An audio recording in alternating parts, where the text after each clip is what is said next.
ప్రతి విషయమునందును కృతజ్ఞతాస్తుతులు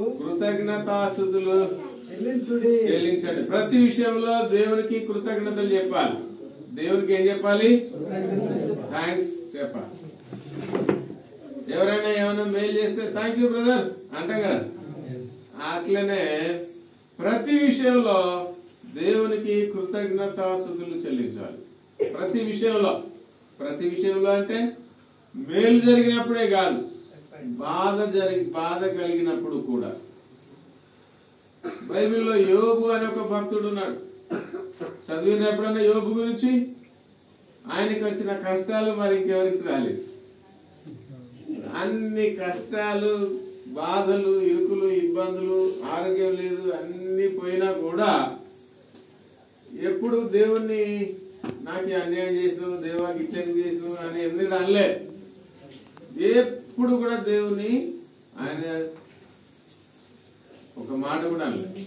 దేవునికి కృతజ్ఞతలు చెప్పుకున్నాడు. అదే ప్రకారం ఇక్కడ మనందరం కూడా ప్రతి విషయమునందును కృతజ్ఞతాస్తుతులు చెల్లించాలి.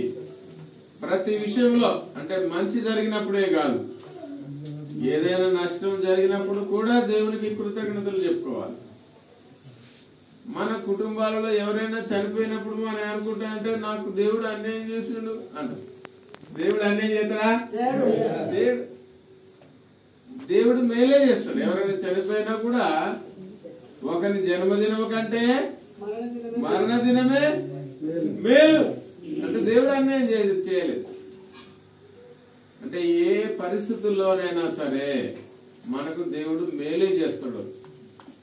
మేలు చేసినటువంటి దేవునికి ఏం చేయాలి? మనం థ్యాంక్స్ చెప్పాలి, కృతజ్ఞతాస్తుతులు చెల్లించాలి. ఈ దినాన మనందరం కూడా ఇక్కడ కృతజ్ఞత అర్పణలు సమర్పించేటువంటి దినం కదా. ఎందుకు వచ్చారు ఇక్కడికి?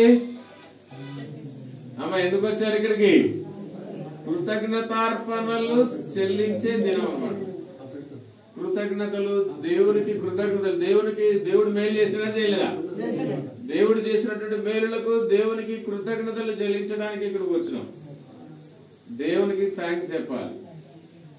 దేవుడు ఈ 2024 సంవత్సరము జనవరి 1వ తారీఖు నుండి డిసెంబర్ 24 వరకు దేవుడు మనల్ని కాపాడి ఆరోగ్యం ఇచ్చి ఆయుష్నిచ్చి ఎన్నో మేలులు చేస్తున్నాడు. అందుకని ఈ సమయంలో మనందరం ఇక్కడ కూడి ఏం చేస్తున్నాం? ఇక్కడ మనం దేవునికి కృతజ్ఞతలు చెల్లిస్తున్నాం. దేవునికి థ్యాంక్స్ చెప్తున్నాం. దేవునికి థ్యాంక్స్ చెప్పాలి. ఎప్పుడు చెప్పాలి? ప్రతి విషయం మనందరం చెప్పాలి. ప్రతి విషయం అంటే మేలు చెల్లించడానికి మనందరం కూడా ఇక్కడ కూడి ఉన్నాం. ఈ కృతజ్ఞతార్పణల పండుగ అని అనొచ్చు.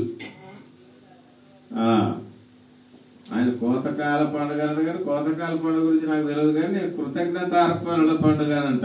బైబిల్లో ఏముందంటే ఇందాక మనం చదువుకున్నాం తెస్సలోనిక పత్రిక 1వ పత్రిక 5వ అధ్యాయం 16, 17 వచనాల్లో ఏమన్నాడు? ఎల్లప్పుడూ సంతోషంగా ఉండండి.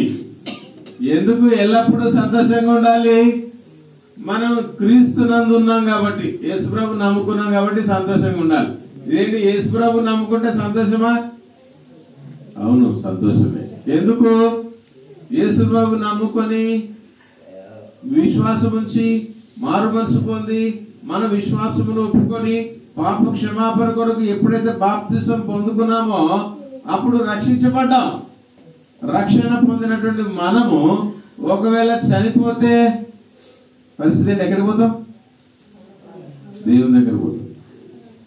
రక్షణ పొందిన తర్వాత చనిపోతే దేవుని దగ్గర పోతాం. రక్షణ పొందిన వాళ్ళు చనిపోతే ఎక్కడ పోతారు? నరకమున అగ్ని ఆరదు. బాప్తిసం పొంది రక్షణ పొందినటువంటి మనము చనిపోతే దేవుని దగ్గర పోతాం. నమ్ముతున్నారా? సభ్యులు బాప్తిసం పొందిన తర్వాత రక్షణ పొందిన తర్వాత మనం చనిపోతే దేవుని దగ్గర పోతాం. నమ్ముతున్నారా? రక్షణ పొందినటువంటి వాళ్ళు చనిపోతే ఎక్కడ పోతారు? కాబట్టి వాళ్ళు ఏడుతారు, గగ్గోలు పెడతారు. ఏది బాప్తిసం పొందినటువంటి వాడు, దేవుని నమ్మనటువంటి వాళ్ళు వాళ్ళ ఇంట్లో ఎవరైనా చచ్చిపోతే మొత్తుకుంటా ఉంటారు. కానీ క్రైస్తవులు ఎవరైనా దేవుని నమ్ముకున్నటువంటి వాళ్ళు వాళ్ళ ఇంట్లో ఎవరైనా చనిపోతే పాటలు పాడకుండా తీసుకుపోతాం. సమాధికి ఎట్లా తీసుకుపోతాం మనం? పాటలు ఎవరు పాడతారు? ఎప్పుడు పాడతాం? సంతోషంగా ఉన్నప్పుడు పాడతామా, దుఃఖం ఉన్నప్పుడు పాడతామా? సంతోషంగా ఉన్నప్పుడే పాడతాం. అంటే మన ఇంట్లో వాళ్ళని చనిపోయినా కూడా మనకు సంతోషమే. ఎందుకు సంతోషం? వాడు దేవుని నమ్ముకున్నాడు, చచ్చిపోయాడు, దేవుని దగ్గర పోయాడు, అది సంతోషం. దేవుని నమ్ముకున్నాక చచ్చిపోతే దేవుని దగ్గర పోతాం కదా, అంతకంటే సంతోషం